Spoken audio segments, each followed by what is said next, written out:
And what is up, guys? It's me again. Today I'm going to do 101 facts about the 80s. I'm going to do separate parts in different videos, so let's get started. By Libby off of the channel Bloom. Hello everybody! And we are here to talk about all things 80s. But what was Pac-Man's original name and why was it changed? Why did a couple of Illinois sue AC/DC? Let us know why you think in the part above. And was everything still black and white in the 80s? I wouldn't know. I'm too busy ruining any prospect of future financial security by spending all of my money on avocados. Sorry, not sorry. Oh, me too. Anyway, 2 out of 3 of those questions are going to be answered. So, dust off your shoulder pads, pull the edges off your dot matrix printout, and prepare yourself for 101 facts about The 80s. Number 1. The 1980s, often shortened to the 80s if you're totally rad like me, were a decade on the Gregorian calendar that began on the 1st of January 1980 and ended on the 31st of December 1989.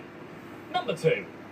The 80s welcomed vast socio-economic changes as a result of great advances in technology, as well as a global transition away from planned economies and towards laissez-faire capitalism. And we all know how great laissez-faire capitalism is, don't we? Right, guys? Right, yeah.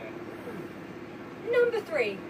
Crucially, global warming first became well known to scientific and political communities in the 1980s, prompting flustered scientists everywhere to run through corridors carrying large sacks of paper in an attempt to warn uninterested politicians about the melting ice caps. Nice to know things have changed. Not. Number 4. In January 1980, the price of gold reached a record high of $850 per ounce. So yeah, good news, straight off the bat. Or is that bad news? I'm not sure, I'm not rich enough to know whether that's a good thing. Nor will I ever be. Number 5. In April of 1980, media tycoon Ted Turner announced the creation of Cable News Network, or CNN, the first ever 24-hour cable news network. Oh my god, don't get me started on CNN. No. Number 6. In 1980, the iconic arcade game Pac-Man was first released I in Japan, love and there Pac-Man. was much rejoicing. Yeah!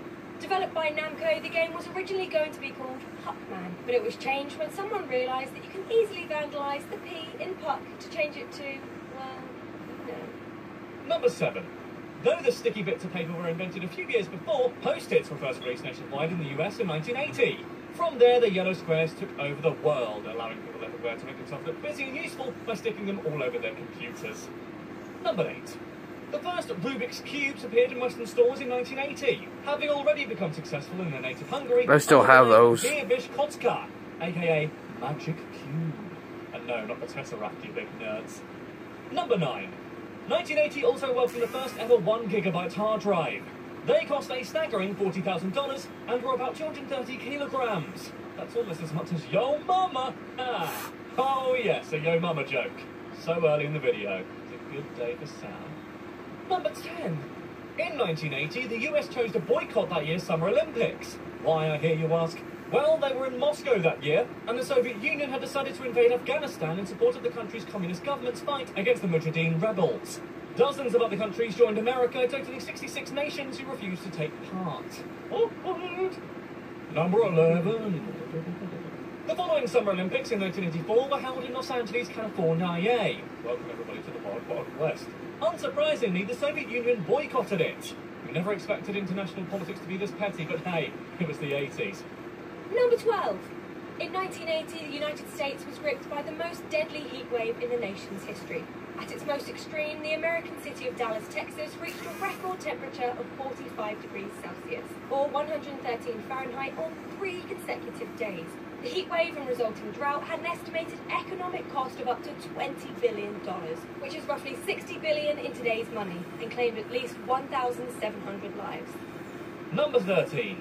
In the same year, Mount St. Helens in the US state of Washington erupted after precisely 123 years, killing dozens of people. The entire north face of the volcano was completely obliterated, and the eruption is thought to have equaled approximately 1,600 times the power of the atomic bomb dropped on Hiroshima. Number 14. The cultural phenomenon of Star Wars continued in 1980 with the release of its second installment, Hilariously, in the early drafts of the film, Yoda's name Number 15. 1980 was also host of the Wimbledon final between fierce rivals Bjorn Borg and John McEnroe, widely considered to be one of the greatest tennis matches of all time. time. The matchup featured two wildly different temperaments, with McEnroe's stormy temper and Borg's cool composure, which meant it was then called Fire and Ice. Which is weird, because fire should always win against ice, it melts it. But anyway, Borg ultimately prevailed, winning his 5th straight Wimbledon title, after which he retired. Number 16. In 1980, Saddam Hussein donated $450,000, almost $1.5 million in today's money, to a Chaldean church in Detroit. In response, the city gifted him with a key to the city. How lovely. I'm sure they won't regret that. Number 17. The previously music-based channel MTV launched in August of 1981. The first video ever played on the funky, fresh new channel was Video Killed the Radio Star, which is a good British song for good British people. Should be honest. I love that. Video Killed the Radio Star. Number 18. In 1981, the world was enraptured with the nuptials of Lady Diana and Prince Charles, which took place on Wednesday the 29th of July at St Paul's Cathedral in London. Called the Wedding of the Century, the event was attended by royals from all over the world, as well as head of states and other dignitaries, as well as family members. TV coverage of the wedding was watched by an incredible 750 million people. Wow, I think the only other wedding that beats that is probably between Ross and Rachel. Number 19. 1981 was the 3rd year running in which the US city of Miami set a record for the highest number of murders.